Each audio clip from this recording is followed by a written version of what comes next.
Welcome to To Be Continued. We're your host. I'm Christian. I'm Caleb. And I'm Riley. And what a glorious, glorious Super Bowl weekend that was.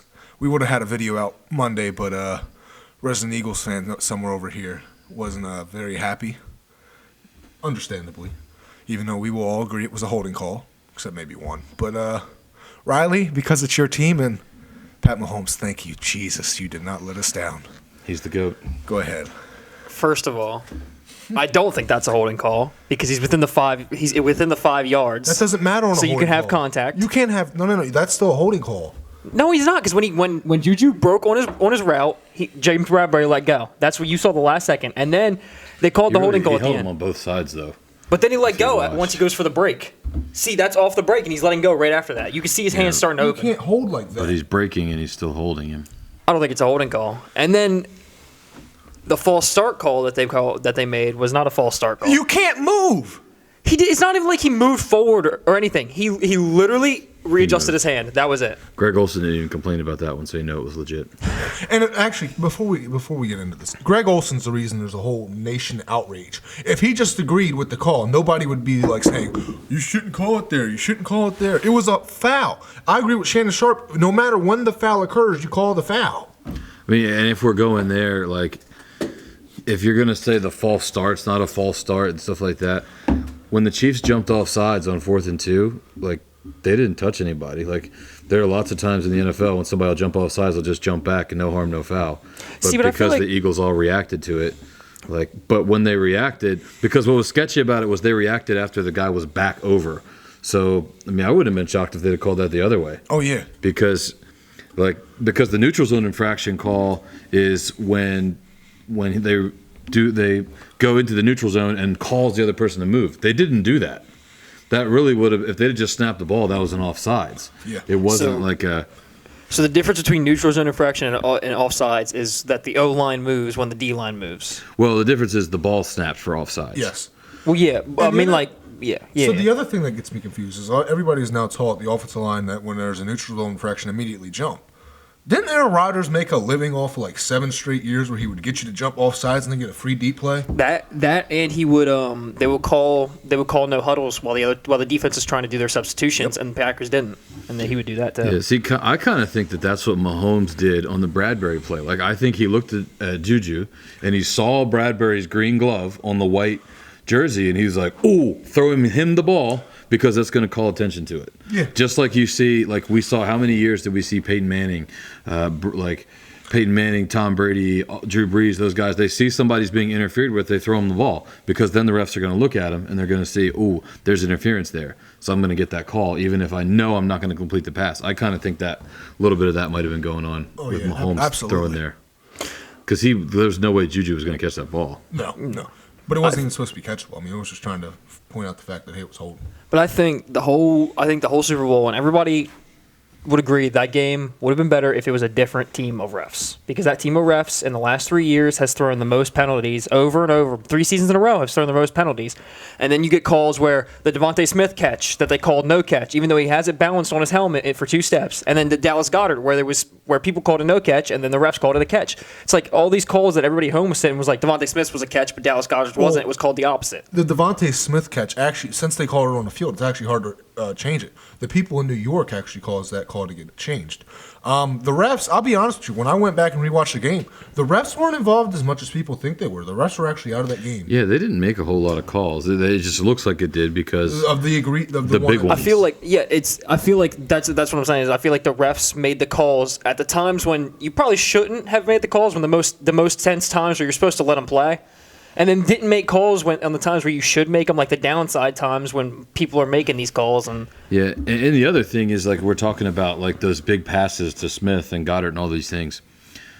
Those are obvious because the Eagles are needing to get like 20 yards on 3rd down, but they kept doing it. So like because the Chiefs corners don't look up. Yeah, but I mean, like, those. Yeah, I don't think they played a bad game, but I don't think they called a bad game. But what I do think is the NFL needs to figure out what a catch is, because it looked to me like Devontae Smith was a catch, but I knew they were going to call. I knew they were going to overturn it. I told you all that. I knew it.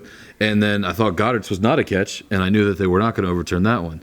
And Miles Sanders absolutely caught his. Like, he stuck that ball put his foot in the ground, and then he got hit. Oh yeah, But he didn't make a absolutely. football move. But he Yeah, he but didn't he move. didn't make a football move. So even though he probably had the most surefire catch out of the three, because he didn't make a move afterwards.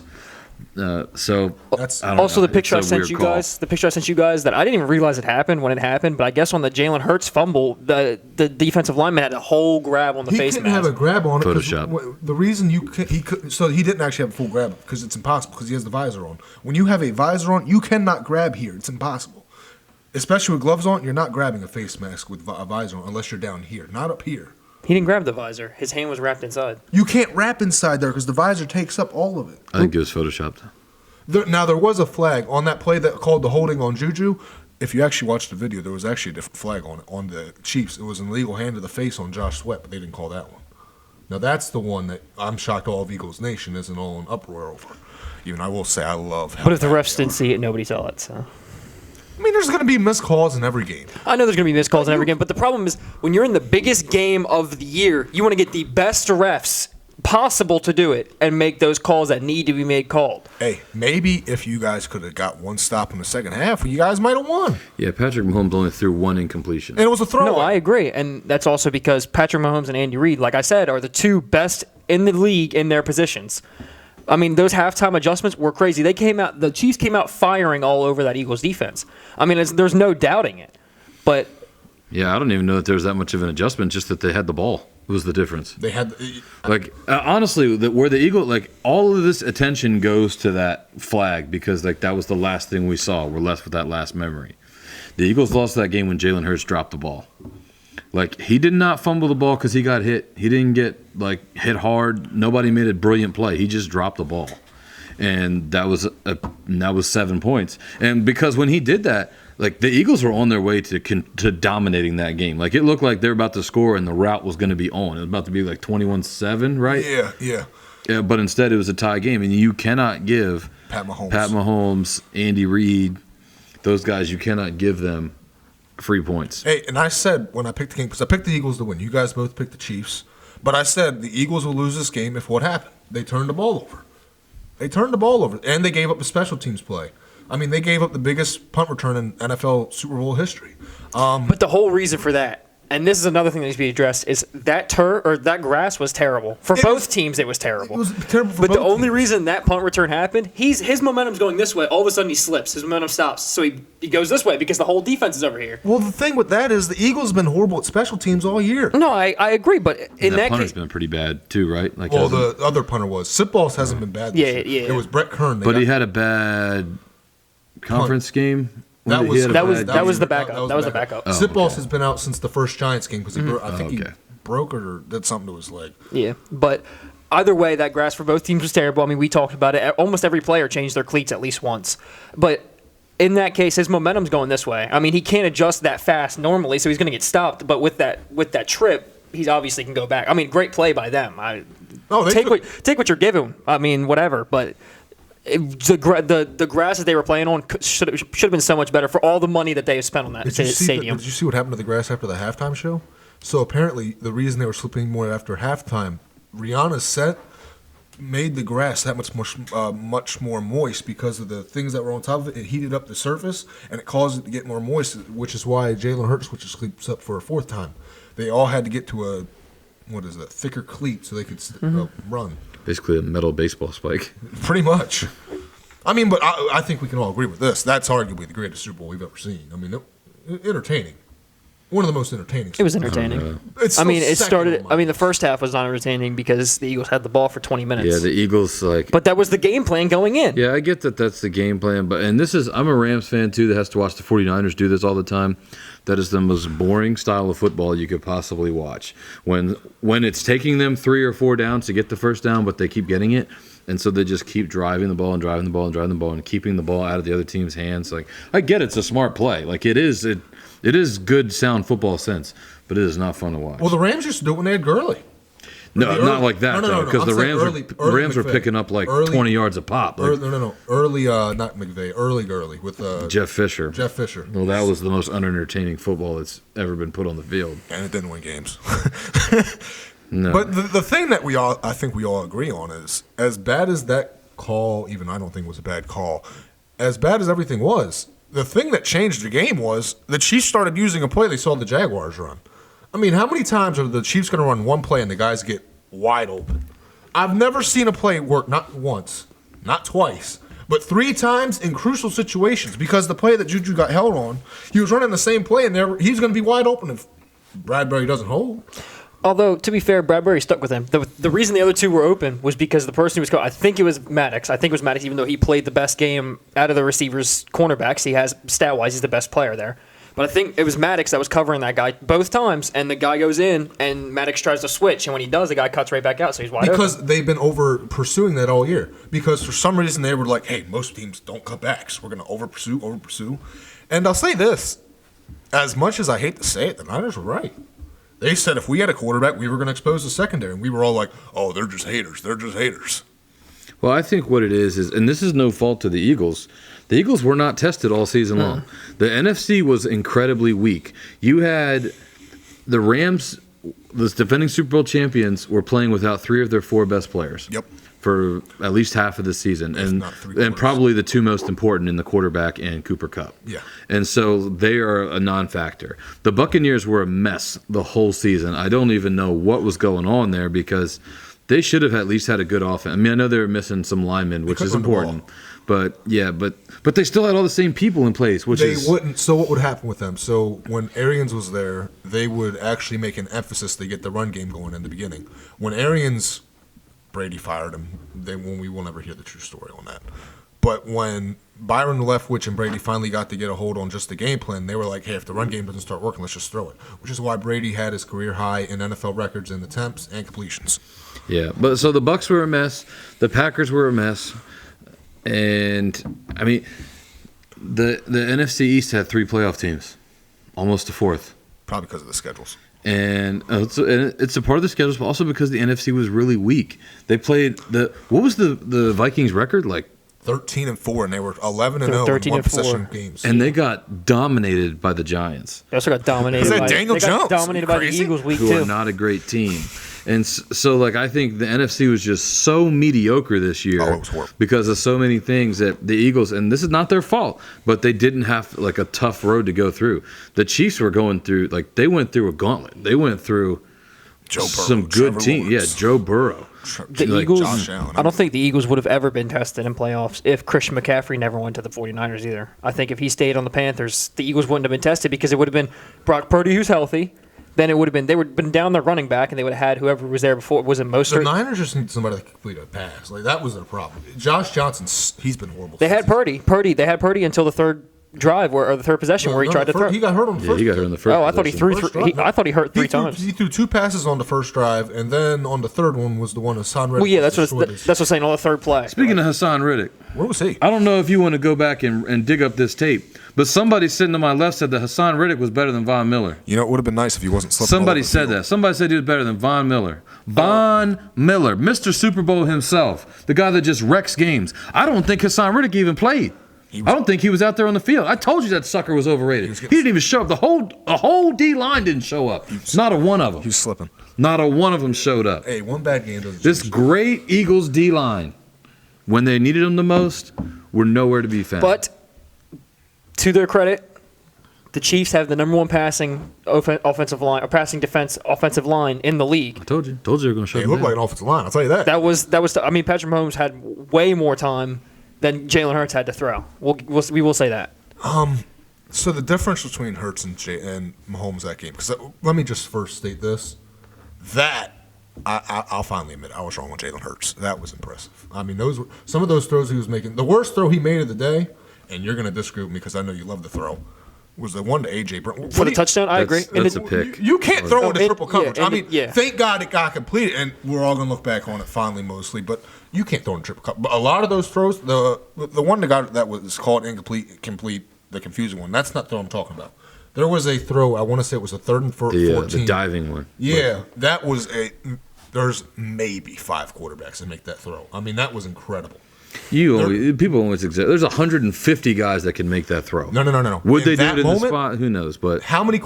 So here's another crazy thing. He had 374 total yards. That's incredible. 304, I think, were passing. 304, and then he had 70 rushing, which And he NFL had like record. 2 50-yard passes And in that Super Bowl, on sorry defense. he's either tied or passed 5 NFL records in the Super Bowl. That's incredible. He had a game. However, he was not the best quarterback in that game. Because even though the stats might say he was, I finally have to admit Mahomes finally did what I've been begging him to do. Because what was the one thing I always said I liked about Burrow that I didn't like about Mahomes? Mahomes didn't play boring. Mahomes finally started playing boring. And everybody's like, boring football is not fun to watch. What wins games? He had his checkdowns. He did what he needed to do. His farthest pass of the game was the first one to Kelsey. And that's incredible. I mean, he looked incredible. I mean, one incompletion, and I heard this fraud, this bum, Skip Bayless on Monday say, he only had 94 yards. He won the game and he completed a 10-point comeback. The Eagles are the second team in NFL history to blow a 10-point lead after halftime. And somehow both of those teams' coordinators got hired the next day. But we'll talk about that in the next video. Yeah, I think there's a lot of Jalen Hurts played a great game. No disrespect. I mean, he played really well. But I think people that are going to put him in the top 5 QBs in the NFL need to pump the brakes. Let's see him. I mean, because people were putting Lamar up there as number 1, remember? And, like, my biggest takeaway from that game was honestly, like, Jalen Hurts is Lamar Jackson. That is exactly who he is. He can do all the exact same. Like, I used to think Hurts was a poor man's Lamar Jackson. He is Lamar Jackson. I think he could throw better than Lamar Jackson. Lamar's never had the targets, though. That's the thing. Yeah. Lamar's never – like, he's had Mark Andrews, but he's never had A.J. Brown, Devontae Smith, and a Mark Andrews. Yeah, and Devontae Smith just keeps proving me right. The Jets should have took him. Hey, did you see the record he set? First receiver in NFL history and football history to have 100 yards in the conference championship game or in a college football championship game and the Super Bowl. I mean, he shows up when he needs to show up. Yeah, he's a player. And he would have had another What I really touchdown like if is he he's didn't fall not out. all about speed either. Like, he's short and he's not all about speed. He's the best route runner. Second best route runner in football. His route running is like smooth. Like, when you watch him, Third best. when you watch him, like, you can see why those defensive backs are losing him, because he looks like he's going this way, and then when the camera pans and goes back, he's sitting over here, and it's just like how, like, the cuts that he makes. It's just everything else he does is He just doesn't make mistakes. Really doesn't. Like, he doesn't drop balls. Now, I think I need to say this for the whole world to hear. Riley, you're lucky.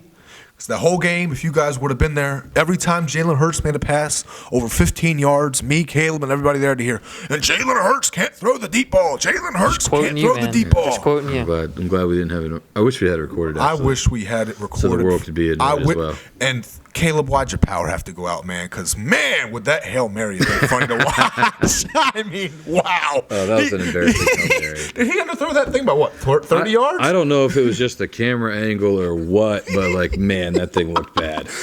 It was Oh, and if you guys were there for that final drive before the foul was called, you would have heard you guys might remember Ezra and Riley. They were like, break his ankle, tear his ACL. No, we can't lose this game. These refs suck. Maybe it was karma. Oh, it was funny. I would have loved if they hadn't have thrown that flag, though, and we would have seen the Eagles try to get the field goal within the minute and a half with no timeouts. It would have been interesting to see, because I think if you put him in that spot, I think the Chiefs' defense probably would be able to contain Hurts and make him throw. And I don't know that if they know he's going to throw, I don't know that the Chiefs' D-backs are going to let balls that should be intercepted by good defensive backs just go. And that's the other point I want to bring up. So everybody wants to act as if the foul's not called. Eagles are guaranteed scoring. Pump your brakes. The Eagles are great when they have the element of a run to back them up. They're not an offense that's going to score in 90 seconds. Because remember, the Rams, like, we almost had the identical ending to the Rams game, because the Rams scored that touchdown to go up by 3, and then the Bengals had like a minute and a half, but I think they had timeouts left too. The Bengals had no timeouts. But they had like 2 minutes left. Yeah, so it would have been really interesting to see the Super Bowl end the same way twice in a row, essentially. Hey, but I'll tell you what though, you know what the difference in this game was? The Chiefs sent blitzes and the Eagles didn't. Because Mahomes was, only one play was under duress, and it was the one he almost threw a pick on, where he was like trying to flick it forward to Gray. That and the one where he tried to run for some reason and scared everybody right before halftime. Oh, did you see the video that came out on that? He was in pain. Acting. When he was mic'd up, yeah. He just groaned the whole time. That's what he did. What if he was just like playing the Eagles because they're like, oh, he's not going to be able to run now. Like they saw him They saw him in so much pain. He's like, "Nah, guys, I'm good. I'm good." Now, I think the biggest storyline out of this game, Eric Bieniemy, welcome to Washington, D.C., baby. You don't need Pat Mahomes. Come on over to D.C. You can make Sam Howell, Terry McLaurin, Jahan Dotson, and Curtis Samuel best offense in football. How about it, you guys? How about them Durs? He'd be a fool to leave. He's leaving. Just stay there. Keep chilling with Andy Reid. Chill with He the won't big get a guy. head coaching job. That's his problem. Who cares? You're getting rings. He cares. He wants a head coaching job. Head coaching jobs are cool. He'll get one in Rings are D.C. cooler. No, here's what's going to happen. Ready? He's going to be the D.C. offense coordinator for a year. We're going to get our new owners in this whole season. And then once after the season, we're going to fire Bum Rivera, make him the head coach, and then we're going to have fun. Or he stays there with Andy Reid for 4 or 5 more years and then takes over for Andy Reid. You know the biggest fraud that I'm like realizing, and like I never realized it until like earlier. Ron Rivera is the biggest fraud because he had the Panthers team with Cam Newton that went to the Super Bowl, and everybody's like, that's why he got the job in Washington because everybody's like, oh, he's such a good coach, and then he goes to Washington where there's not talent and can't do anything with it. He won a division. Well, He that's won the what I division, think. but that's not a hard thing to do in the NFC East because nobody wins at the same back to back like that. Well, the other thing with Ron Rivera is you got to remember when he went to Carolina, it was a dumpster fire. And as great as Cam Newton was one of the most inconsistent quarterbacks in NFL history. He'd have these great years and then have horrible injury seasons. I He's agree. a very Jalen Hurtsian type player. Yes. I always call Jalen Hurts the smaller Cam Newton without the arm strength. And people always get on me, what are you talking about? Jalen Hurts can throw just as far as Cam Newton. People forget, when Cam Newton came in the league, he launched that Yeah, thing. he has a He rocket. had a cannon. And then that arm injury took then it he away. started But throwing weird. with Ron Rivera, the thing with Ron, and we'll get into this in the next video, defensive coaches are starting to get their way out of the league. I mean, There's only 4. I think there's only 4 in the league now. in the and- playoffs, there was only one. Well, in the playoffs, but I think there's only 4 in the league. Well, actually, I think with The D'Amico new- Ryans, there might not. Now, there's some good ones, and people need to remember it. But the thing with the defensive versus an offensive coach, and we'll get into this. We'll save this for the next video. Let me scratch Yeah, that. pump the brakes. Pump the brakes. I'm sorry. Interesting. Last thing on the Super Bowl for me. I was listening to, I forget who it was, so I can't give anybody credit. Not like anybody cares. But they said of the last 17 quarterbacks to lose their first Super Bowl, No one's gotten back. no one has gone back. CBS Sports. So that's interesting to me because, I mean, last year we saw Joe Burrow and everybody was like, oh, they're going to be back. This is a young team on the come up. They weren't there. I mean, they were really close. They're going to Like, get. I don't Theoretically, want to yeah. guarantee. They'll probably get back, but yet again, I got to pump the brakes on that because Dan Marino got to the championship game the year after and never got back. Yeah, and then you got this Eagles team, and like they're also, for all intents and purposes, young, on the come up. But how much longer is Kelsey going to play? How much longer is Lane Johnson going to play? And then you got a bunch of dudes that are going to cost money in free agency. And so, how many of those guys are you going to keep? And see, the salary cap really has like this. What makes the Patriots dynasty so incredible is that they were able to do it with the salary cap, because the salary cap ruins championship teams. You have to choose between basically like one superstar or 3 or 4 really important players. Or your superstars take pay cuts, Yeah, which is what's genius. which Because is and the Tom Chiefs, Brady and Tom Brady only. Pat Mahomes. He did not take a pay cut. No. When he signed No. it. When he We signed will it, that was not a pay cut. In 5 years, we will look back at it as a But pay that's cut. different. Like Tom Brady, Patrick Mahomes signed the biggest contract ever. when he Yes, signed but it. it won't be that Every big. contract Tom Brady signed was for like half of what he could have gotten. That's true. At the time. That's significantly different than what Mahomes did. Mahomes got market value, but he also put that market value through 13 years. So you got to remember, that's actually not that bad of a deal. He's going to, because the salary cap's going to get up to like $330 million about a year or two. It's not. It will. I not. promise you that. It won't. And his Do you realize contract. how insane that number is? Like, the only baseball team in an uncapped sport Nobody that has watches a baseball. salary that high is the Mets. Nobody watches baseball as much as the NFL. As much as we wish they did. Baseball plays 162 games, Yes, but and even those guys get paid less the World Series game. than 16 games, 17 games. The World Series never even gets close to the viewership of the NFL. If you combine all 7 games, it does. 7 games. Even there, it's still under the NFL. How many views did the Super Bowl get? I want to say it was 160 million. So And that's combine not including combine streaming. all 7 baseball games. You don't think that's going to be higher? Well, the average World Series game was getting like 12 million views. So it's what, 12 times 7? That's That's 84 million. Everybody Okay, that's hates- not yeah. bad. Actually, that's Yeah. not bad. Let me. Nick, that's not bad. it's not that big of a difference.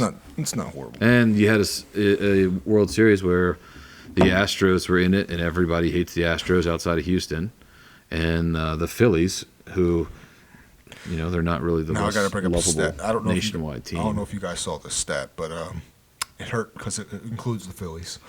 3 straight Philadelphia teams have made a championship game, and 3 straight Philadelphia teams have lost a championship game. I just wonder if they could go 4 for 4. With the Sixers, Yeah, if Embiid can stay healthy, he got hurt now. man, you see they signed Dwayne. Okay, never mind. Dwayne Dedmon Never mind. on the Don't Super. worry about it. Never mind. Sorry. It's like Daryl Morey looked at it and it was like, Philly fans are already like they can't get any worse. Let's make it worse. Let's throw some salt in this wound. Let's get the worst guy on the buyout market, and that's who we're gonna get to make this push. I'm done with him. All right. Done with him. Anything else to add on the Super Bowl? Nope. No, it was a great game. Congrats, Mahomes. Sorry, Riley. I'm not sorry. I mean, I'm not like that. Honestly, I'm not disappointed the Eagles lost because a lot of their fans are obnoxious. But Caleb, I it think was a me and good you game. tied on records, yeah, we each only had one wrong. and I'm not lying to you. I'm glad I lost. I'm And glad. I still say I would have been a perfect. I would have had a perfect record if Brock Purdy hadn't Hey, got I would have been perfect. They didn't call it foul. Brock Okay? Purdy hadn't got hurt. True. All right. Anyway, True. until next time. To be continued.